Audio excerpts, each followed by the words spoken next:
everyone, I am the professor. So in this video lecture we will be discussing the number of factors, and specifically we will be dealing with the product of factors.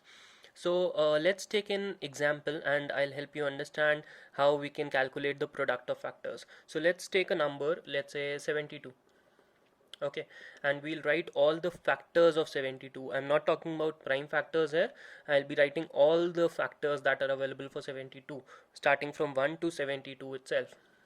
So I know that 1 is a factor, 2, 3, 4, 6, 8, 9, 12, 18, 24, and then 36, and then 72. So these are the factors that are present for 72. So there are 1, 2, 3, 4, 5, 6, 7, 8, 9, 10, 11, 12 factors. Okay, so I have 12 factors over here. So just to confirm that there are 12 factors, let's prime factorize and calculate the number of factors. So if I check for powers of 2, it is divisible by a 2, a 4, a 8, not by 16. So there are 3 powers of 2. By 3 there is a 3, there is a 9, there is no 27. So there are 2 powers of 3. And I don't think there is any other prime number available. So this is the prime factorized form for 72. So the number of factors would come out to be 3 plus 1 into 2 plus 1, which is 4 into 3, 12 factors. So I have 12 factors for 72. Now let's try to draw inference over here. If I multiply the first factor, when they're written in ascending order, of course, the first factor with the last factor, what do I get? I get 1 into 72, which is 72 itself. Let's try if it is applicable for the second and second last also. So 2 into 36 is another 72. 3 into 24 is again 72. 18 into 4 is again 72. 6 into 12 is again 72. 8 into 9 is also 72. So if I multiply the equidistant factors, remember this is the midline, right? There are 12 factors, so 6 on the left hand side and 6 on the right hand side. 1 2 3 4 5 6. 1 2 3 4 5 6. 6 factors on either sides, and so these are equidistant factors. So the first factor from both sides, the second one, the third one, the fourth one, the fifth one, and the sixth one, which is the last one. So if I take the product of equidistant factors from the middle, it always results in the number itself. So that means the product of the number can be achieved in 1, 2, 3, 4, 5 and 6 ways, because there are 6 numbers on either side. So I can say that whenever the number of factors, all the factors of a number are written in ascending order, the equidistant factors from the middle will result in the number itself. So there would be 6 products, 6 numbers, 6 such pairs, which will give me 72 itself for 72. So there are 6 ways I can write the product of two numbers as 72. And if you just see this 6 ways, this is half of 12. So yes, the number of ways in which a number can be written as product of two numbers, as far as factors are concerned, it is half the number of factors of that number. So now a question arises of ordered and unordered pairs, which you'll come across quite often when you are dealing with algebra also. So we'll discuss it right here, and we'll discuss it again when we are doing algebra. So for now we have ordered solutions and unordered solutions or pairs. Ordered, okay, yeah. So what is the difference between ordered and unordered solutions or pairs? So ordered means something that is in order. So when variables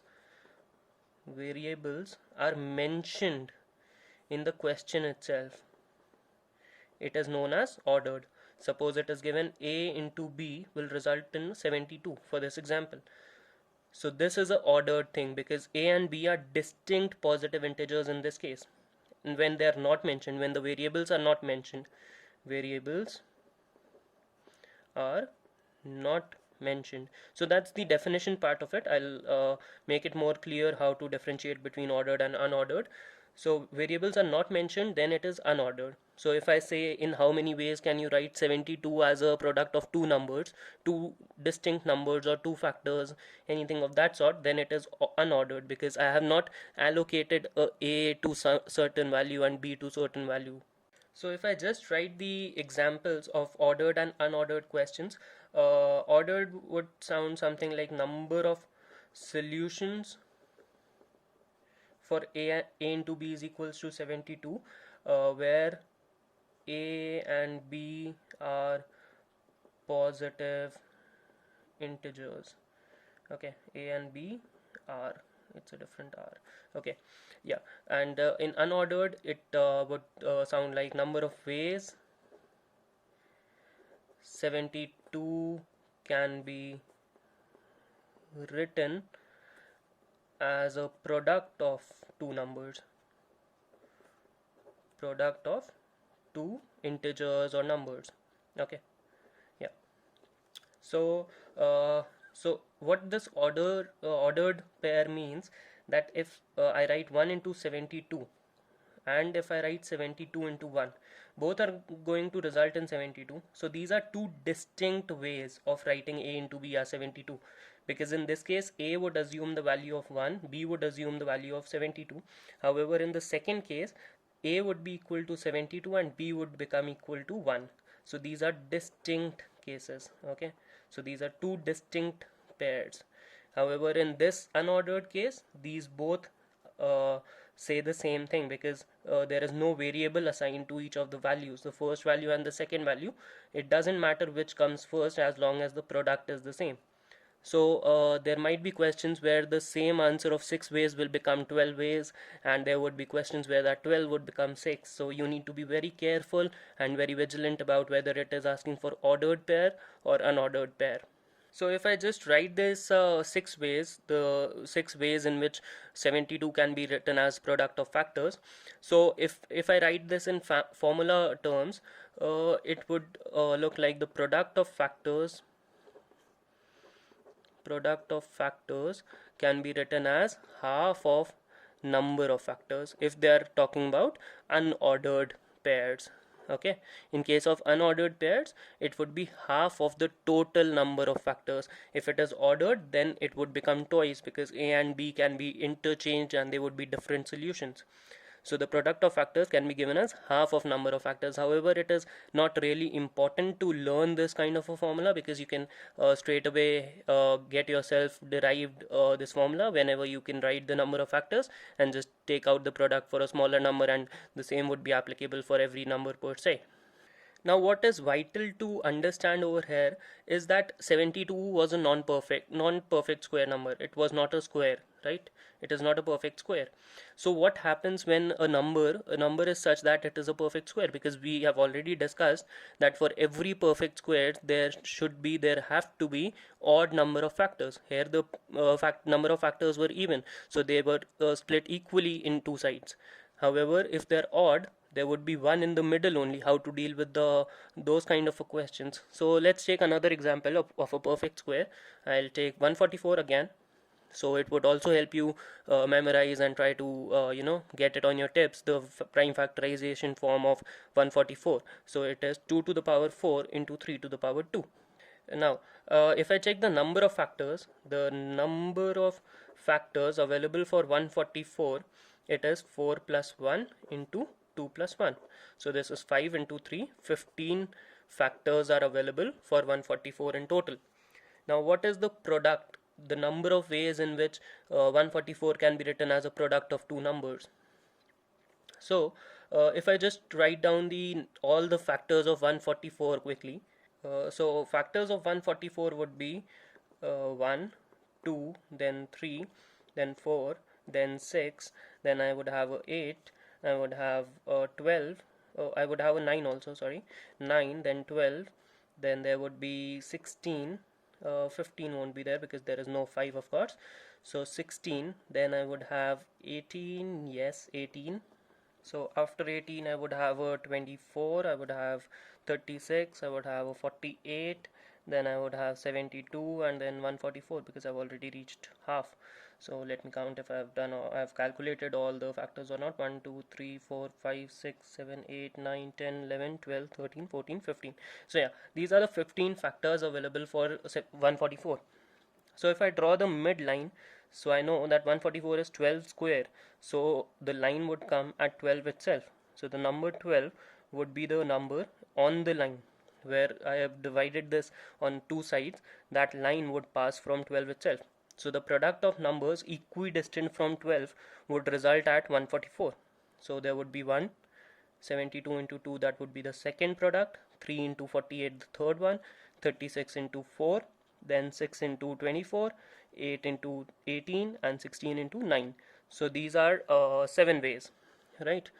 7 ways I have obtained that are equidistant from this 12, the midline. And here 7 ways are the unordered ways of product, right? So these 7 ways are the number of ways in which I can write 144 as a product of two factors, that's for sure. But these factors are distinct in nature. They are not the same. If I count the same factors, if I do 12 into 12, 12 is a factor. If I multiply 12 with itself, it would result me in 144. So while counting these 7 ways, I have ignored that 12 into 12, which resulted in 144. So if I talk about number of ways in which it can be written as product of two factors, if I write two factors, then it is not 7 ways, it is 7 plus 1, 8 ways, because it would also include a 12 into 8, 12 into 12. However, if I say two distinct factors, then it would be 7 ways, because the number of ways in which I can write 144 as a product of two distinct factors is 7. If I take two factors that can include the number multiplying by itself, so I know that it is 12 into 12 will result in a 144 only. So I know that there are two different distinctions when you are dealing with number of ways to write a product for a perfect square also. And of course, not to forget that these 8 or 7 ways are unordered pairs only. If I talk about ordered pairs, these would get double itself, because there won't be 16 ways then, because if I double it, 8 into 2, that would be 16. However, there are not 16 ways, there would be only 15 ways. There would be 15 ways for both these cases. Let's see how. So if I take 7 ways as these equidistant, and if I double them, so there would be 7 twos of 14 ways. If I take A into B and B into A as two different ways, then there are 14 ways, and 12 into 12 will result in one additional, so that would be 15 ways in all. So before we wind up, I'd quickly like to do a couple of examples so as to understand in detail how we did this process. So let's find the number of ways in which I can write, let's take a number 36 as product of two numbers. Okay, so 36 is a perfect square, I know. Now it is 2 square into 3 square. Okay, so the number of factors would be 3 into 3, 9. 9 factors are available for 36. I hope this is very easy to understand. It is 2 plus 1 into 2 plus 1. So that is 9 factors in all available for 36. Now if I see the product of the number of ways in which it can be written as product of two numbers or two factors, so if I draw the line equidistant to each other, that would be drawn at 6. So the number of factors are 9. I can just quickly write it down. 1, 2, 3, 4, 6. Then I have a 9, I have a 12, I have 18, and I have 36. Okay, so I draw a line over here. So there are 4 and 4. So these would result in 4 ways if I talk about unordered pairs. So 4 ways which would be distinct, 4 ways where the factors, the numbers involved are distinct to each other. If they are not distinct, if it is just saying about two factors, then I would take 6 into 6 as well. That would result in 5 ways. Okay, so I hope that is pretty much clear how to find the number of ways in which a number can be written as product of two factors. So that's about this video lecture. We will cover more about number of factors in the coming lectures. Thank you for watching. Keep studying. Stay safe. I am the professor. See you. Bye bye.